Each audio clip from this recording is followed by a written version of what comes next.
விருச்சிக ராசிக்காரர்களை பொறுத்தவரையில் அவர்களுடைய தனித்தன்மையை நிலைநாட்டுவதற்கு எந்த விதமான பாதிப்பும் இருக்காது. இவர்கள் இந்த மாதம் முழுக்க பெரிய அளவுக்கு நெருக்கடி இருக்காது. கடன்காரங்க யாரும் பணத்தை உடனே கொடுங்கிற மாதிரி கட்டாயப்படுத்த மாட்டாங்க, நிர்பந்தப்படுத்த மாட்டாங்க. என்ன தான் விலை உயர்ந்த கார் வாங்கி கொடுத்தாலும் அவங்களுக்கு உடனே என்ன பண்ணுவாங்கன்னா, இதை விட லேட்டஸ்ட்டாக என்ன இன்னும் காஸ்ட்லி கார் வருதோ அதை நோக்கி தான் அவங்க மனசு போயிட்டுருக்கும். வீட்டில் பார்த்திங்கன்னா அடிப்படை தேவைகள் எது இருந்தாலும் கூட அவர்கள் அதில் நிறைவடைஞ்சிட மாட்டாங்க.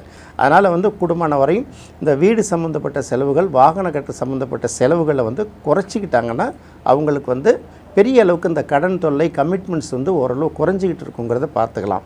இன்னொரு பக்கம் பார்க்கும்போது சூரியனுக்கு சனியோட பார்வை கிடைக்கிறதுனால நம்ம ஏற்கனவே சொல்லியிருக்கோம் இல்லையா, இந்த சர்வீஸ் கட்டு, நெருக்கடிகள், இந்த உடல்நிலை பாதிப்பு இதையெல்லாம் இதிலேருந்து ஓரளவு விடுபடணுன்னா சனி அல்லது ஞாயிற்றுக்கிழமைகளில் சரபேஸ்வரர் வழிபாடு கண்டிப்பாக செய்யணும். சில பேருக்கு முதல் 2 வாரத்துக்குள்ளே அந்த வழிபாடு செஞ்சாங்கன்னா கரியமாணிக்க பெருமாள் வழிபாடு செய்கிறதும் அவர்களுக்கு ஒரு நல்ல பலனை கொடுக்கும். இதை தெரிஞ்சுக்கணும்.